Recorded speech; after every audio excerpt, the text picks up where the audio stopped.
अस्सलामुअलैकुम, क्या हाल है। आज बनाने जा रही हूँ कढ़ी चावल। सबसे पहले बिस्मिल्लाहिर्रहमानिर्रहीम पढ़ें और दुरूद शरीफ पढ़ें सल्लल्लाहु अलैहि वसल्लम। साथ दुरूद इब्राहिमी भी पढ़ सकते हैं आप। इससे खाने में बरकत और जायका आएगा। और आज बन रहे हैं कढ़ी चावल। इसके लिए हमें चाहिए 3 प्याज नॉर्मल साइज़ के, और उनको काट के इस तरीके से ऑयल थोड़ा सा ज़्यादा डालेंगे हम। ऑयल डालने के बाद हम इसको लाइट पिंक करेंगे प्याज़ों को अच्छी तरह, और साथ साथ दुरूद शरीफ पढ़ते रहें। फिर इसमें मैं साथ साथ आज बताऊंगी कि क्या क्या इसमें डालेंगे हम लोग। प्याज पिंक होने तक मेरे चैनल सब्सक्राइब कीजिए और अपने दोस्तों और रिश्तेदारों में शेयर कीजिए। अगर रेसिपी अच्छी लगे तो अच्छा सा कमेंट भी कीजिएगा और दुआ में याद रखिएगा।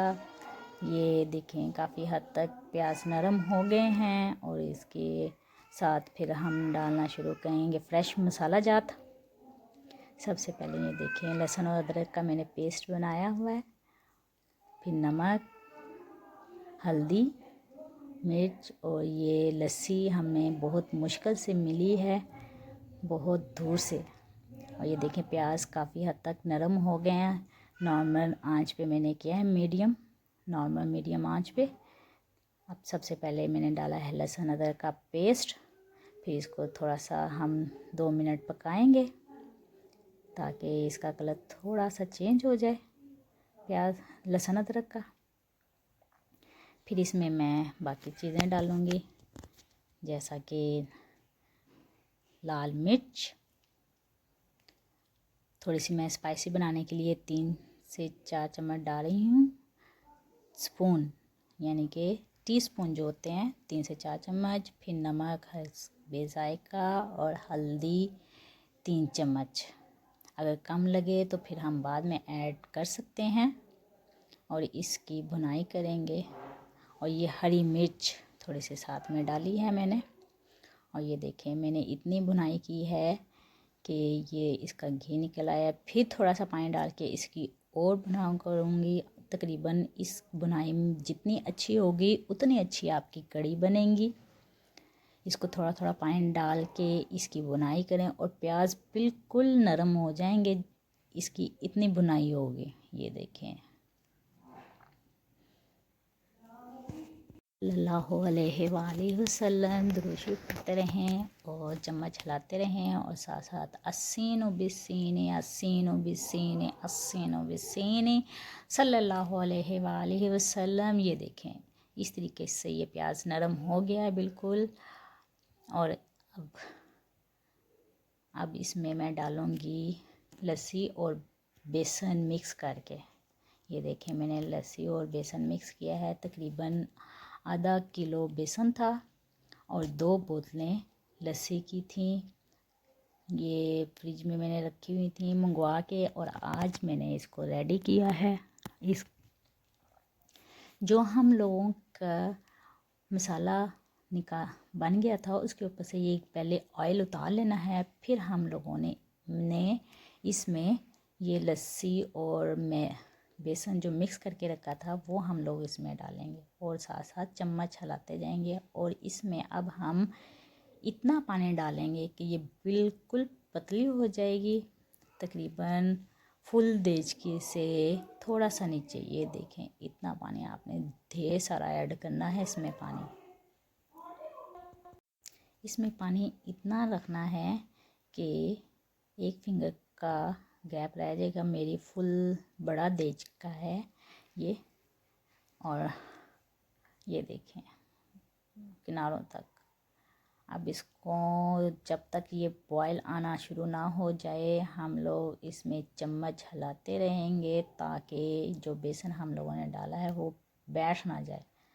ये देखें आधे घंटे बाद इसकी ये शक्ल आई है। ये हल्का हल्का पकना शुरू हो गया है, और ऊपर हल्की हल्की झाग बन गई है। इसको अभी और मज़ीद पकाएंगे कि ये खुद से बॉयल होना शुरू हो जाएगा। अभी ये बहुत पतला है, ये पानी की तरह। ये देखें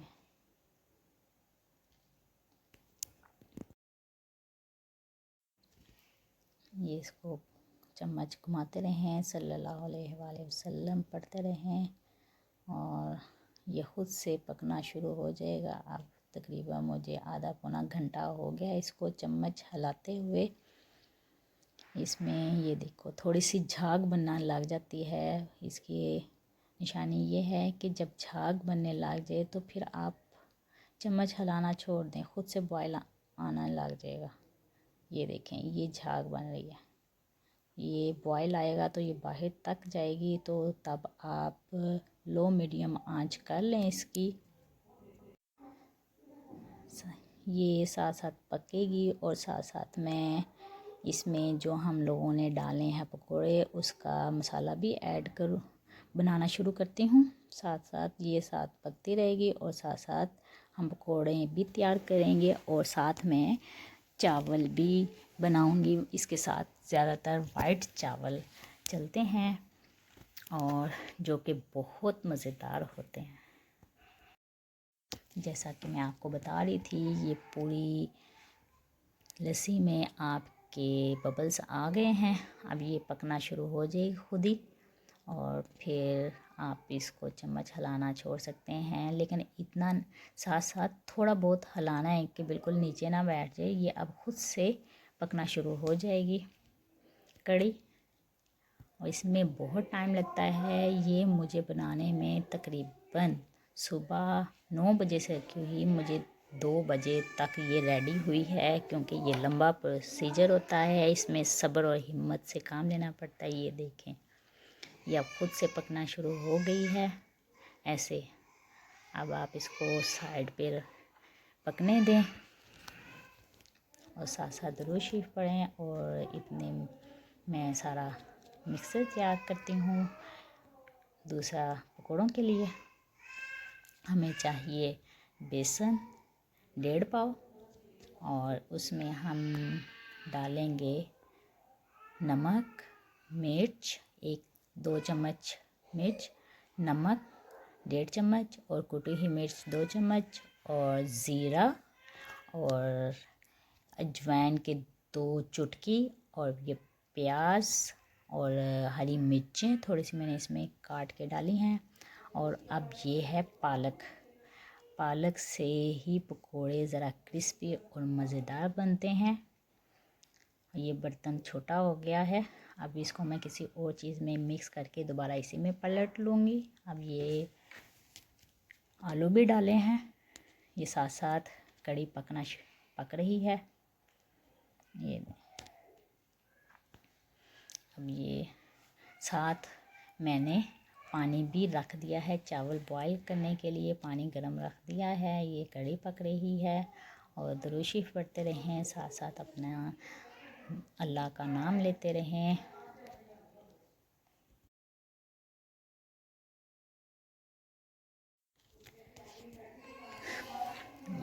पानी जब पकना शुरू हो जाए उसमें चावल डाल दें और चावल को हमने फुल पकने नहीं देना। इसमें एक दाना रह जाएगा तो हम इसको निकाल लेंगे किसी बर्तन में, फिर इसको बाद में दम लगाएंगे। ये देखें मिक्सचर मैंने तैयार कर लिया है। मिक्स अप करके ये हमने थोड़ा थिक रखना है, क्योंकि नमक अपना पानी छोड़ता है। जब नमक डालेंगे तो आलू अपना पानी छोड़ते हैं, सॉरी। तो अब ये देखें साथ साथ अब पकोड़े बना रही हूँ। 3 काम इकट्ठे चल रहे हैं। और ये इसमें हल्दी थोड़ी सी मुझे कम लग रही थी, कलर नहीं आया था, तो मैं कड़ी ही थोड़ी सी लेके उसमें थोड़ी सी मैंने हल्दी डाल के मिक्स कर दी है। ये देखें पकोड़े बन गए हैं। वाह, वेरी टेस्टी एंड यमी।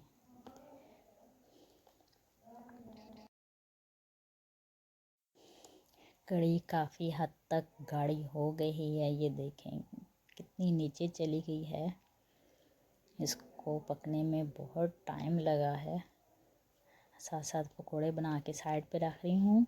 एकदम से नहीं डाल देने। जब सारे पकोड़े तैयार हो जाएंगे, कड़ी तकरीबन एंड चल रहा होगा कड़ी का, तब हम इसमें पकोड़े डाल देंगे। ये देखें चावल बॉयल हो गए हैं, तकरीबन एक कनी पे हमने निकाल लिया है। साथ साथ पकोड़े बन रहे हैं और अल्लाह को याद कर रहे हैं हम लोग। दोस्तों, अपने फ्रेंड्स और रिश्तेदारों में मेरे चैनल को सब्सक्राइब करवाएं और साथ साथ रोशी पढ़ें, इससे खाने में बरकत और जायका आता है। और साथ साथ रोशी पढ़ते रहें। ये कड़ी पक के तैयार हो गई है। इसमें मैंने ये वो जो पकोड़े बनाए थे सारे वो मैंने डाल दिए हैं। साथ में अब बाद में तड़का लगाऊंगी। इसमें थोड़ा सा ज़ीरा डाल के ज़ीरे का तड़का लगाऊंगी। आप तो चाहें तो हरी मिर्च और ज़ीरे का तड़का भी लगा सकते हैं। मैं जस्ट ज़ीरे का तड़का लगाऊंगी और इतनी अच्छी खुशबू आएगी। ये देखें, ये तड़का तैयार हो गया है। अब इसको मैं डिश आउट करूंगी आपके सामने। अब हमारी हर चीज़ रेडी हो गई है। ये देखें, वाह, इट्स लुकिंग वेरी ऑसम। अच्छा सा कमेंट कीजिए। मेरे चैनल को सब्सक्राइब करना मत भूलिएगा। दुआओं में याद रखिएगा। आप कड़ी चावल दे सकते हैं। और ये है चावल, ये देखें कितने अच्छे लग रहे हैं। ऐसे बना के खाएं, अपने दोस्तों को भी खिलाएं। ये बहुत मज़े की डिश होती है और इसको बनाने में बहुत टाइम लगता है। दुआ में याद रखिएगा। अल्लाह हाफिज़।